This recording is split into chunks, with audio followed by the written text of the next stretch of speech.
Yo, what's going on, everybody? Welcome to another episode of Russ Unlocked. And today, we always bring a special guest, man. We here with Millionaire CEO Jones, aka the Apple Trapper, aka whatever you want to call him in the landscape, scaper, whatever, man. But essentially, we come in here today to not only just drop y'all some sauce about what we do, just tell y'all a little bit about his operation and kind of his transition from maybe his background to Apple Trapping to car rentals even. So, Tyler, if you want to introduce yourself. Yeah, so it's your boy, man, Millionaire CEO Jones on Instagram.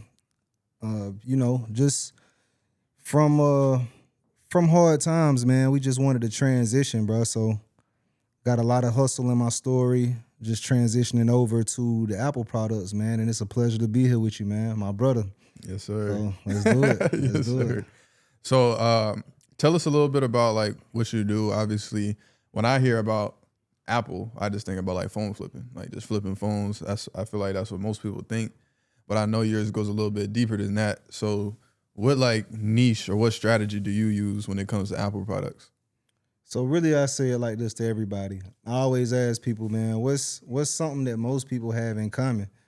And a lot of people give you the wrong answers, but I always say iPhones. Even iPhones, phones, period. So what I kind of do is I capitalize off phones, get them here in America, and source them back over to places that's overseas for profit.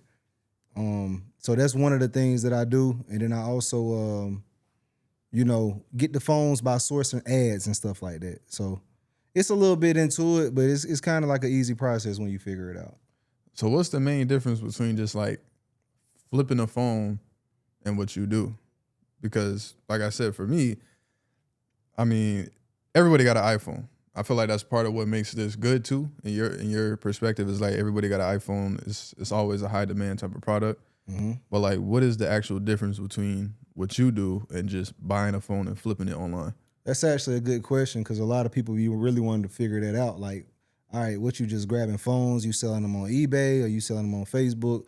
What I actually do is I source the phones and get them to a direct buyer. So basically a direct buyer is somebody that gets the phones from me and they shipping them back overseas for profit. Because you got to think, a lot of these places, they don't have contracts with Apple. So that's the whole name of the game. Say like Dubai, Pakistan, places in South America, they don't have contracts with Apple, so they got to rely on third-party vendors like myself to get the products over there. Okay, interesting. So aside from like the iPhone or what you like to call the Apple trapping, do you do any other like businesses or ventures as well? Man, I got a few things going on, but one of the other things I do is car rentals. So, like my brother right here, man, who is the king of car rentals, man, I ain't trying to come take his throne just yet. Just yet. But nah, man. So I got 58 rental cars as well in my car rental fleet, renting them out to DoorDash drivers, Uber Eats drivers, things like that. Yeah. We sound like we do the same strategy. So Yeah. for me, my swag is the Ford Fusions. Mm-hmm. You got like a particular car that you like to deal with? I did, but I'm more so getting back open to getting other vehicles. I was doing a lot of Toyota Priuses, but recently I've been having a lot of trouble with the Toyota Priuses. Head gaskets fucking up, having to get ABS modules, stuff like that. So, but yeah, most of the cars that I have are Prius. I probably got at least 35 to 30 Prius in my fleet. Gosh, it's interesting you say that because a lot of people, I mean, Toyota, I think of Toyota just like Lamborghini, but just like in the economy world, Lamborghini, everybody know what that is. It holds its value in the exotic space, and the same for Toyota. Right. I personally, or what I hear at least, is like Prius is probably one of the best cars for the niche that we do, but it's interesting you say that it's having like the ABS or head gasket issues. But I think that's one of the most important things that I harp on is like getting the same car over and over because you start to learn certain problems that happen with the cars. You start learning like, okay, when this happens, I already know what it is. Right. Or being able to stack parts up. So with you having all the Toyota Priuses and having those issues, is it just the issues that's making you open to getting more cars? Or do you think you should just focus on like understanding, all right, this is something that comes with Priuses, so now let me just adjust to that? I think it's a little bit of both, man. I think that you can actually get adjusted to what's going on with the Priuses because a lot of times they have the same issues: water pump, like I say, ABS, head gasket. But it's just the fact that that shit is expensive. So it's like, even though they have a lot of the same issues, you can probably foresee it and get the parts, but those ain't no cheap parts. So what would you say is one of the main problems with like a Ford Fusion? Catalytic converter. Okay. Catalytic converter. It's a code that I always get. It's P0420. I hate that damn code. I hate bro. that code. But it's like after getting it so long, you understand what it is. Right. And then like now I'm getting to the point where I'm buying parts in bulk now. Mm-hmm. Because one of the biggest issues I've been having is downtime for maintenance. And it's not necessarily my mechanics. Like my mechanics, they working for me every day, but it's waiting for parts to be shipped. Right. So now that I noticed that, and that's a good thing about being like, you got to put yourself in a CEO mindset to like really observe your business from a bird's eye view. Because when you always working in the business, sometimes shit go over your head. All the time. But like being able to see the problems within your business and then read and react to them. And that was one of the things I did. Like I just noticed, okay, downtime, waiting on parts. We got to figure this shit out. So then I just started seeing, okay, what are we spending the most on for our parts? Buying a bunch of them parts. And so now when something happens, we just got it right there and we can fix it the same day and get it back on the road. Right. And it's funny, man, because I bought a bunch of parts. I bought a bunch of head gasket kits, a bunch of thermostats, water pumps. I done ran out the dang parts, so now it's time to re-up some more. But I honestly think also one of the problems was when I bought all those Priuses, bro. I had a plug, to say the least, and Venezuelan dude, man, real cool dude. But I was getting a lot of the cars from him, so everything was going smooth at first. But then like a month later, a lot of the cars, they start just having the same type issues. So I'm thinking like, I don't know if it's just from certain contexts where you get these cars from, but then I also know that it is an obvious issue. So that's why I didn't blame him. I wasn't going to his office trying to yank him up by the neck saying, you done sold me some bullshit, Cause that's what I really wanted to do at first, man. But then I had to think about it. I'm like, this is a common issue. Yeah. Some of the vehicles that I'm getting are a little older. Cause like I say, we rent these cars out to DoorDashers, Uber Eats drivers. When they doing that kind of niche, they just need a good car. So when you got those kind of older cars, you're going to have issues. But it's just, do I want to put the capital into fixing that kind of issue that comes with that vehicle? Like you say, yours is a catalytic converter. Another car, it may be something else more simple. So it might be a lower price ticket on what happened today, cars in bulk. That's what I'm trying to figure out. I don't want to keep getting a lot of the same cars with the same expensive problem. Got you. No, that makes sense because ABS, water pump, all that ain't Brake cheap. booster. Yeah, nah, I'm not rocking with that. Yeah, man, but Nah, I feel you though, because when you buy a bad car, sometimes it put a bad taste in your mouth. But it's a lot easier to deal with certain situations when you just put the blame on yourself. Like you said, you easily could have went to his office and caused a fuss. yeah, But it's like knowing where you messed up or knowing that maybe this is just something that comes with it. Just helps me too, like personally, like just mentally get through certain bad situations. So if you had to like go back, would you do anything differently in terms of like the way you went about buying the cars? Like, I don't know, did you take a mechanic? Was you just trying to buy too fast? Or like, what do you think it was? I relatively say that I never want to go back on anything because I wouldn't have learned a lesson of where I'm at now. That's wrong. But I would say, yeah, definitely take a mechanic, y'all. So the people that's even watching this, definitely take you a mechanic when you grabbing these vehicles because it will save you thousands in the long run. You feel me? So, but if I could take anything back, yes, I probably would have brought a mechanic, had them take the water pump out, check the water pump, make sure everything good. Okay. Yeah. Well, now that we're talking about apple trapping, what is the correct term for that? I know that the apple trapping, like that's like a swag. Okay, it's an Apple supplier. So what I am is more so a supplier. So you got phone flippers, and then you got suppliers. What we do is totally different from phone flipping. So sometimes I say, all right, if you want to flip this phone, do X, Y, Z. But more so of the niche that we in is doing it. That's why we able to get 50, 60, 100 iPhones. Got you. Okay. Reason I asked, I just want to address it properly or at least get the right term. So with Apple supplying versus car rentals, what do you think is the better industry, or what do you think the pros and cons of each industry is? What are you leaning towards in terms of like growing? Because I know for me personally, like I used to have a clothing brand, Evil Twin, and I was doing the cars and Evil Twin at the same time, and they both was honestly doing good. But it got to a point where I was stretching myself thin in both avenues, and I knew I had to.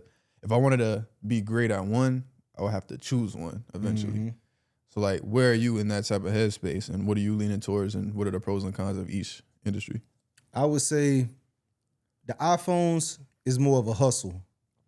The car rental is more of a structured business. So it's kind of hard to compare the two. It's like I would do certain things with iPhones to get to where I am in the car rental business. Uh, but that's why they call me the Apple Trapper, man. It's kind of hard to leave alone, just like the trap, my boy. Like that's where I'm really from. I'm out of that, so it's hard to leave it alone because it scratches that certain itch. Like I like that hustle. I like the fast money. So the iPhones is really like the fast money. For example, you might get a person bring 50 phones in. You're not making $300-$400 at a time off every one, but you might make 100 to 150 off every device. You just ran it up in one day. You know what I'm saying? But the car rentals is more of a structured business. It's like, yeah, we rent it out. Now we got to wait for the money to come back. You charging $400 a week. And now you got to wait a week for that other $400 to come back. So I think the iPhones, you can actually take less and make more, but it's more of a structured, guaranteed formula to eat. So I think I'm going to be aiming more towards the car rentals, but still do more so wholesale on the Apple side. Got you. So when it comes to really business in general, like for example, there's like real estate agents, there's stock people, there's people in each industry, and a lot of people teach different industries. But I feel like people rock with certain people for one, based off like personal connection, like how they perceive you, maybe they relate to you or whatever, but also like the way in which you do things. So like for me, I always tell people, like for my students or people that are interested in working with me, I'm like, yeah, there's a bunch of good people out here that do car rentals. A lot of them I'm cool with, but I feel like what separates me is I'm big on like systems, automation, and I like to think creatively outside of the box. I don't like getting my hands dirty. I'm a pretty boy. You know what I mean? So like for you, for example, what do you think your swag is when it comes to whether it's Apple, whether it's cars, just in general, maybe just business? Like, what do you think your swagger forte is? My swagger forte, man, is just putting it all on the line, bro. Like that's just my lifestyle. It's been my lifestyle since a kid, bro. Like putting it all on the line, taking big risk. I'm a risk taker. So, you know what I'm saying? That's why even with the Apple products, it fits me because I'm willing to put the chips in on the table in the front end and then reap the back end. You know what I'm saying? So I think that would fit me more in any niche that I'm in. It's just more of a risk taker. Like I'm gonna take them risks. I'm gonna put it all on the table, bro. So Yeah, you know what they say, no risk, no Rari. no risk, no Rari, man. So Yeah, we need that Rari. definitely On the way. a few of them. You feel me? Speaking of, I just went McLaren. I seen that. I keep telling you, man, what you going? Yeah, what you go? And congratulations on that, my boy, because you definitely deserve it, bro. Definitely see you work hard. You put the work in for it, so you deserve all the blessings that's really coming to you. You know what I'm saying? But Appreciate me, what I go, I guess the people have to wait and see, man. Okay. The people have to wait and see, but just know we coming, man. I see all my partners, they going trim right now, so I'm coming trim. It's coming. It's gonna be here eventually. It's on the way. Yeah, we say abundance. Yeah, abundance. You know what I'm saying? It's on the way, man. Okay. And a lot of people gotta understand you have to have that abundant mindset. Even when you don't got it, you got to visualize that you already had it. Me, myself, I come from nothing. I come from the trenches, the ghettos of America, you know, and always, even when I was at some of my lowest points, I always foreseen millions of dollars. I always foreseen big companies and big businesses. So when people usually ask me, they be like, dang, Tyler, did you actually see yourself becoming this? I'd be like, man, you know what? I actually did. They'd be like, this guy's capping. But I'm like, nah, bro. Like I remember standing on the corner on the block with it, bro, and I could see houses by the water and always foresee it and used to get chills on my arms thinking about millions and things like that. So to see like progressing towards that, it just let me know like an abundance mindset is always number one. Yeah. And like, you know, it ain't about where you start, it's about where you finish. And right. Like, even just speaking about the cars or getting a McLaren, like, yeah, that's cool. But I'm big on experiences too. And I feel like you are too, because the cars and the Apple supply, they done brought us all around the world. Yeah, bro. You know what I mean? So I know we've been to like Colombia. I know we've been, where else we've been to get, I don't know how many places we've been together. Man, we went to St. Lucia. We got the mansion in St. Lucia.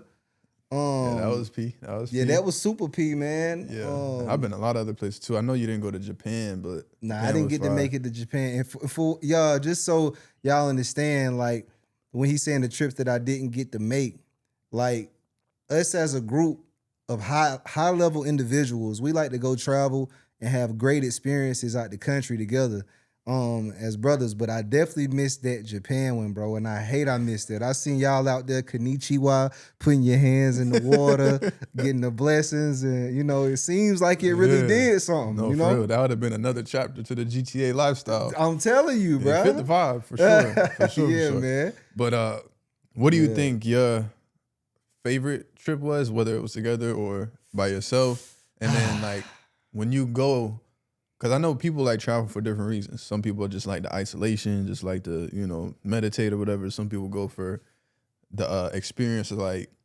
ATVs and different things like that. So when you Yeah. go on a trip, what do you look for, and what was your favorite experience thus far?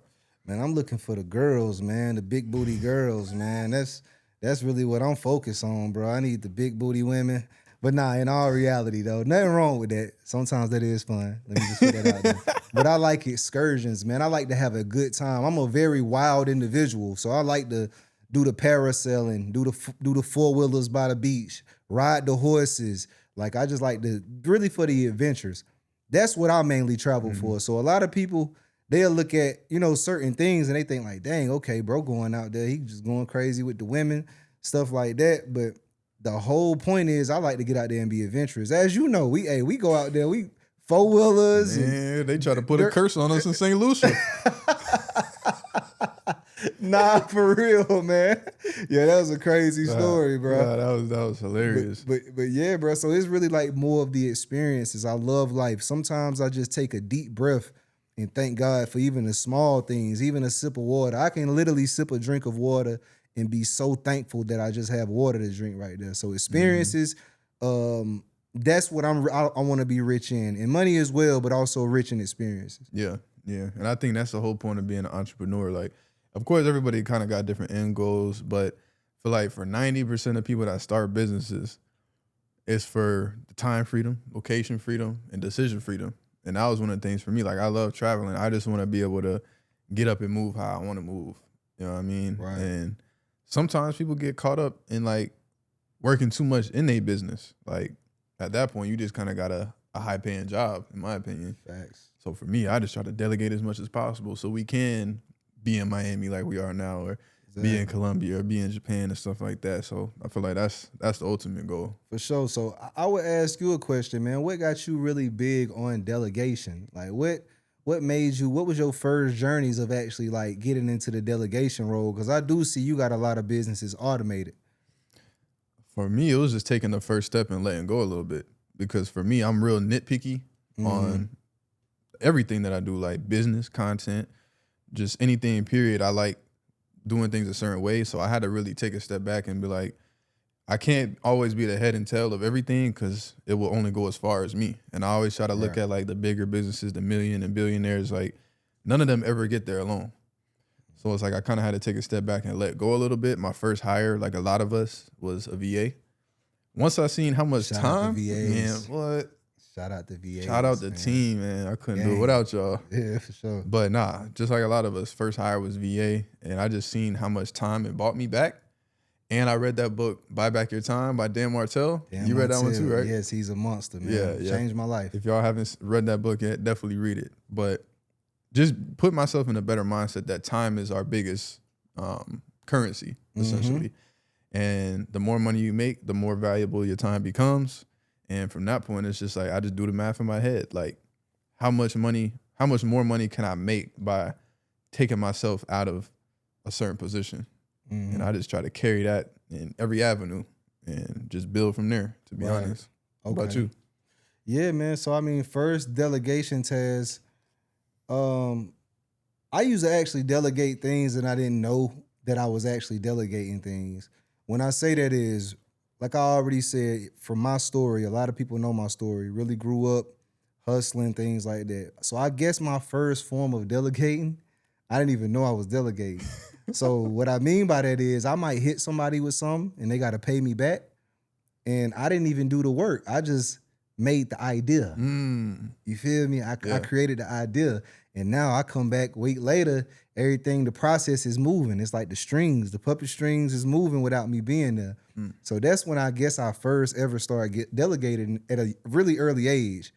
But just switching over to it more on a professional level, my first hire was definitely a VA for the car rental business. You know, as you know, if you ain't got workers in this car rental business, you're gonna be up all night answering calls. The renter's calling you, the tire popped, you trying to do other things. So first thing I delegated was I got an executive assistant. Shout out Aubrey, by the way. I don't know where she at. She's no longer with me. But yeah, Aubrey. Oh, she was the first one that led the pack. She was the first one, man. But you know, even in this game, I feel like when you first start hiring and delegating people, the people that you end up rocking with is not going to be a lot of. It's just like friends, bro. It's like a lot of people you're going to start to outgrow them, especially in our level. We got over 40, 50 cars, man. So you're going to eventually, if they can't grow with you, you're going to have to let them go and just hire better people. Yeah. But yeah, hire Aubrey. But that was my first form of delegation. Now I fell in love with it, bro. I want to delegate everything. Yeah. I really want to take my time. I read a lot of books. Take my time learning knowledge and working the fuck out, bro.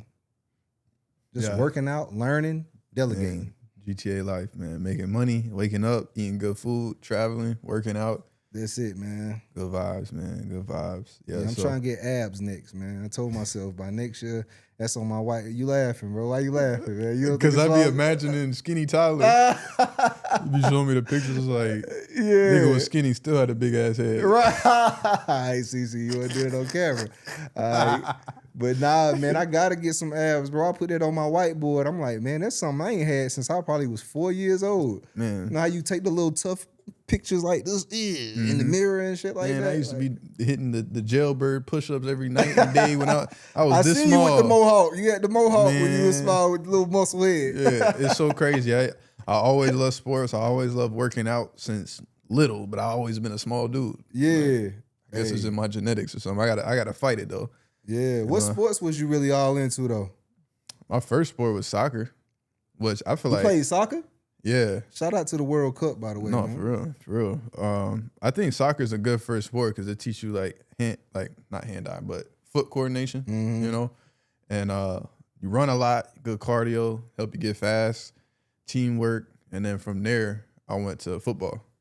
Like, I think I was playing soccer probably when I was probably between 5 to 8 years old. Okay. And you know, when you between 5 and 8, you kind of too small to really play football for real. Yeah. But yeah, once I hit 8, started playing football, and I played all the way through high school. But then I screwed up my knee.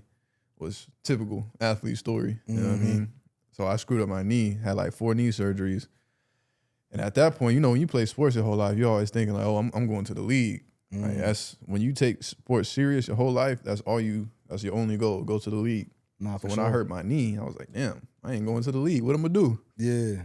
So then I was like, all right, I'm gonna go to college. I went to Georgia State, and I think I was doing media entrepreneurship, which is kind of ironic because now we do a lot of content. It's crazy. Full circle moment. Nah, for real. But yeah, went there, but it was right before COVID. So sophomore year is when COVID hit, and I was living on campus, and they sent us home. So I went back to my mom's crib, and I was just in there. I was like, bro, I can't be in here no more. Yeah. I was like, damn, what I'm gonna do? Because the online school was not hitting.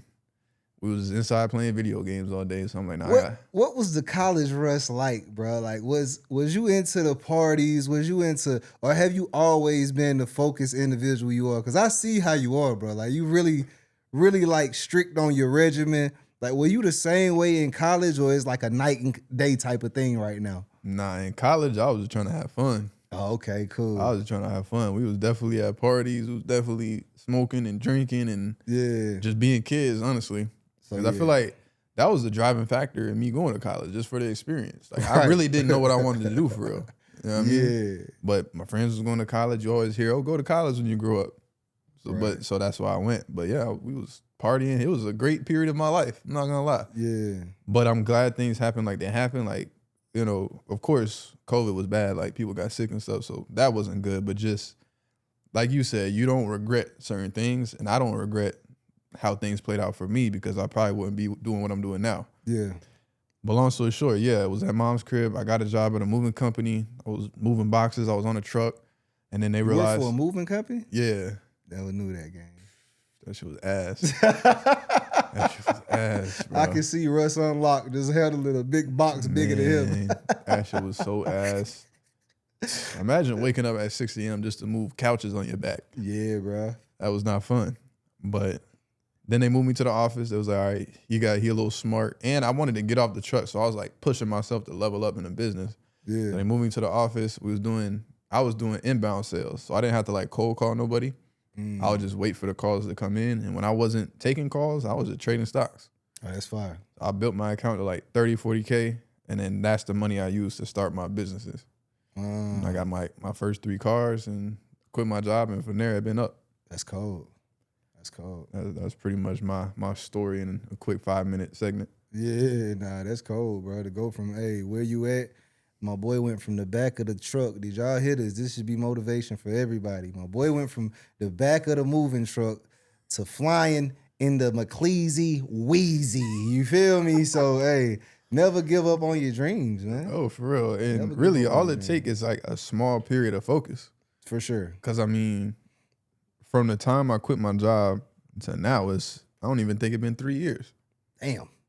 You know what I mean? That's fucking crazy. I don't even think it's been 3 Nah, years. that is wild. That is But wild. yeah, it just take focus. And I feel like a lot of times people put being busy in place of being effective. Like they feel like they got a whole bunch of stuff going on, but it's really not moving the needle. Like you really don't need more time because everybody got the same time in the day. It's like, what are you really doing with that time? Like, Right. Are you really being effective with it? And I just locked in. Like I said, I had to make the decision. Even though I was doing the clothing brand and the cars, like both of them was businesses. Like I was putting my money towards something beneficial. I knew if I wanted to go crazy with one, I had to lock in on one thing. I put the clothes down. I focused straight on cars for 2 years and never looked back. Man, and what you just said is one of the hardest things I deal with all the time. Because even with the car rentals, with the Apple products, with the car rentals, I don't be knowing which one I really want to lock in all the way on. Because you can do both, but I feel like one is going to take away from the other. So I feel like if you do give something your all, your focus, that's how you really go crazy with it. So yeah, I think one thing I really admire about like you and what you got going on is you got a strong personal brand. Like I feel like your personality is real magnetic. Like regardless of what you do, people gonna mess with you. You know what I mean? sure. So I feel like the transition for you is you not gonna have it. Like once you make the decision, you're gonna go up regardless. But I think it's more of, like you said, more of a mental battle for you because you so strong on your current identity. It's like you gotta shed a whole identity of yourself and make a new one. Nah, for sure. Got to kill the old self. But yeah, man, it's what my boy Mitch say I've paid in full. He say I can lead the game, but is the fans still gonna love me, man? Is the fans still gonna love me? That's it's like paid in full, but nah, in all seriousness though, what I'm really focused on is what pushes the needle to hit me to that ideal number. What's your ideal number? In my head, I'm gonna have 20 million or more, but 20 million for sure. I wake up and I see it. I drew it in my condo on my glass window, 20 M's. I write it down. I look at it, and now it's just reverse engineering. Because a lot of times people will say what they want, but they don't come up with how you're gonna get it. So now it's just about figuring out how can I get those kind of numbers. Yeah. So what's reverse engineering? Like for the people that don't know, first off, what's reverse engineering, and then how important is it to manifest? Like, do you believe in manifestation? Like, how does that work? Yeah, I mean, I wouldn't be nowhere where I'm at. I think I manifested where we at now. Even this moment here, I think I manifested my whole life. Like right now, that's like a biohack of mine. Everything I speak literally be coming to existence, and I literally believe it. I'm a sense of delusional too, my mom says, but it works in my favor. It works in my favor. But to reverse engineer something, you have to literally have something in mind, and then you got to work backwards from it. Like, all right, what do I need to have to get this? So if you say you want to make $1 million in cars, what is that? That's like 52 cars. Yeah, something like that. You got to have at 400 a week. So you need to say, all right, I need XYZ cars to be able to achieve that number. So that's the same with anything. You put the number high, And then you just reverse engineer from the number. How many times do I need to do XYZ to achieve XYZ number? Mm-hmm. And now you just work towards that every day you wake up. Yeah. And the reason I even asked you what reverse engineering is, because I think that's the piece of manifestation people miss. People just feel like, oh, I'm gonna write this number on my wall, or I'm gonna make a vision board, or I feel like I'm gonna get this, but they don't ever do anything to get there. They don't execute it. They missing that part. Yes. You know what I mean? So I think reverse engineering is big. For me, yeah. I mean, I do the same. Like, I'm big on vision boards because I'm a visual. Like, I like to see it. So to your point, like, just knowing what your goal is, and then there's a saying, it's like be, do, have. So you gotta like be the person, or convince your mind that you are that person. You gotta do the things that person would do, and eventually you will have and be that person. That's fire. You know That's what I mean? fire. So you just kind of like you said, be delusional and act like you're already there. That's right. That's right. Yeah, I think that's super important. Yeah, man. So what's one piece of advice that you can give the audience when it comes to like personal branding? Because again, like I said, I admire like how you got that charisma and stuff, and that's something that I'm trying to work into. I feel like I'm really good when it comes to like making content and like teaching people, but I feel like I gotta be more Jolly Russ. You know what I mean? So like even just giving advice to me, like, and how you see what I do, like what do you think I can improve on, and then also giving advice to other people. Well, damn, we hear a fast ass SVJ or something in the background, man. We talking about manifestation. It's just cars is rolling and bowling. But nah, man, I think that the main thing is just being yourself. You know, because everybody not going, even the Mitch part you say, you might not just be a jolly type person, but you're going to have millions of people resonate with you. So you got to just do things that you like on camera, because that's what people going to kind of resonate with. So instead of like, a lot of times we'll just be talking about the straight subjects or something, but just show the lifestyle of what you enjoy. What because it's a crowd for that. You're going to have millions of people that's like, dang, I see myself in that too. Because some people might think I'm crazy the way I post some shit. They might, but then you're going to have millions of people that's like, dang, bro, I resonate with the way he moving, or I like the way Buddy, moving with it. So the main thing is just being yourself and being comfortable in that identity, and people are going to naturally gravitate to them. And if they don't, that just means that it's not your crowd. That's strong. Okay. So just keep being me then. Keep being, it got you here. It got you the McCleasy Wheezy, which is the first of Meezy.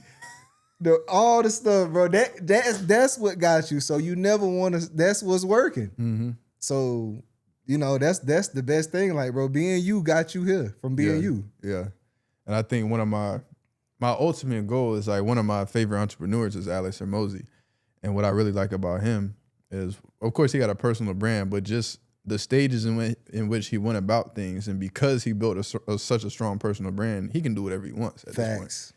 But like how he opened his own gym, and he was working in his own gym and built his own gym up, and then he started opening multiple gyms, and then he started teaching people how to launch their own gyms. Right. And now he just got a big acquisition company where he just build businesses. So I think for me, I kind of idolize him in that sense, because I want to be able to build a strong personal brand to where I can make an impact regardless of what I want to do. Okay. You know what I mean? Okay. So I say that to say, like, my idol in the entrepreneurship world is Alex Hermosi. That's a good one. What about you?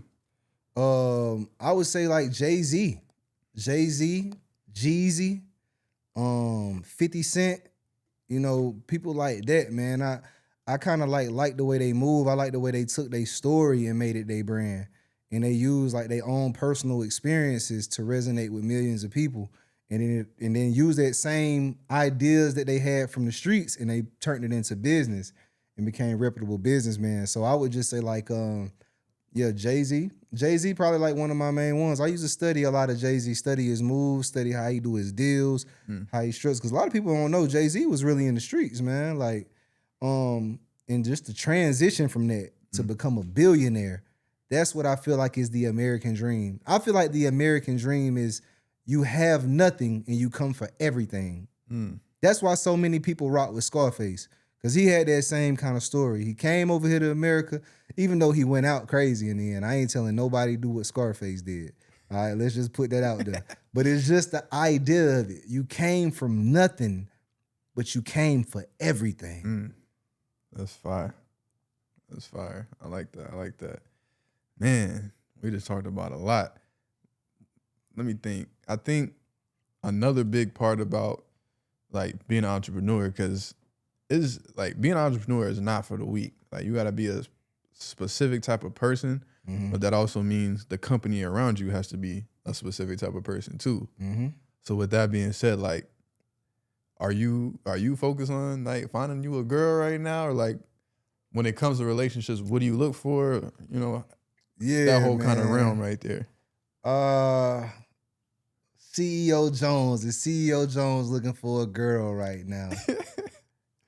She might be in the crowd right now. She might be, and if she's listening to this, I'm just. But nah, man, I just kind of go with the flow, man. I was in a relationship recently, got out of one. I won't even say recently, but it's been like a year ago. I was with a girl for 2 years, but right now it's just more so kind of focused on myself and letting things flow naturally. I feel like right now I'm building up the brand so much that whoever comes to me comes to a good situation. So I'm damn sure not chasing it.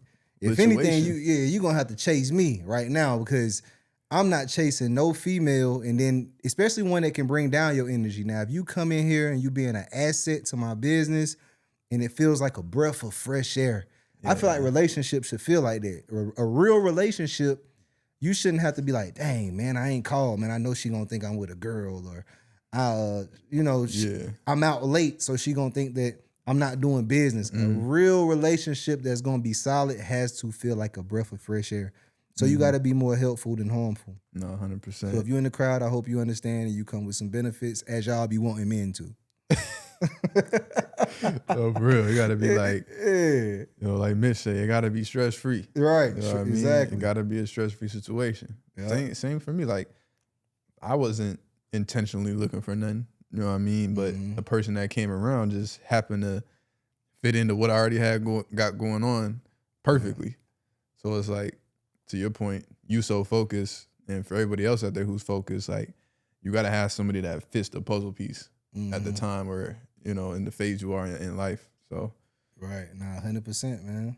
And man, just let me know when I'm gonna have some nephews running around here. Man. Hey, don't hold your breath too soon. If anything, I might need to wait on you. Yeah, I know. If money called. Nah, man. This is a real manifester. For sure. I got money. Hey, I hear it every day. I need to hear it. I need to smell the money. I need to taste the money. Come on, let's go big, man. Big on big. But yeah. Man, trying to think who should I bring on the podcast next? I really want to do these every week. I think, man. It's a lot. We're around a lot of entrepreneurs, man. So a lot of high elite individuals. Yeah, I really want to go crazy with this, honestly. Like, I think you can, bro. Real podcast. Like, and to be honest, bro, this was a flow. Like, a lot of people cannot. That's a gift. So now that you have that gift and you recognize it, now it's expounding on it. Like, I think that this is gonna be the first of many. No, for sure. You know what I'm saying? What's the name exactly that you gonna stay with? I know you already got a name for it, but do you got a name that you gonna keep it right now, or are you just kind of still developing it? Yeah, I'm still developing. Like we was just talking about yesterday, like just doing it and figuring it out along the way. Jumping out the plane. You know what I mean? That's the best way to learn, is just doing it. Like even the last one I did, I feel like I did terrible. But like this one, I feel a lot better. You know what I mean? Just flowing. So right now, we just welcome to Russ Unlocked. But in the future, man, it might be something else. Let's do it. Let's do it, bro. I appreciate you for being along for the ride, and everybody else too that been tuning in. Like I said, I'm gonna be a lot more consistent with these and just other content in general. So make sure y'all stay tapped in, and make sure y'all tap in with my boy, Millionaire CEO Jones. I appreciate you, my dog. Yes, sir. The Landers. And we'll catch y'all on the next one, man. Peace.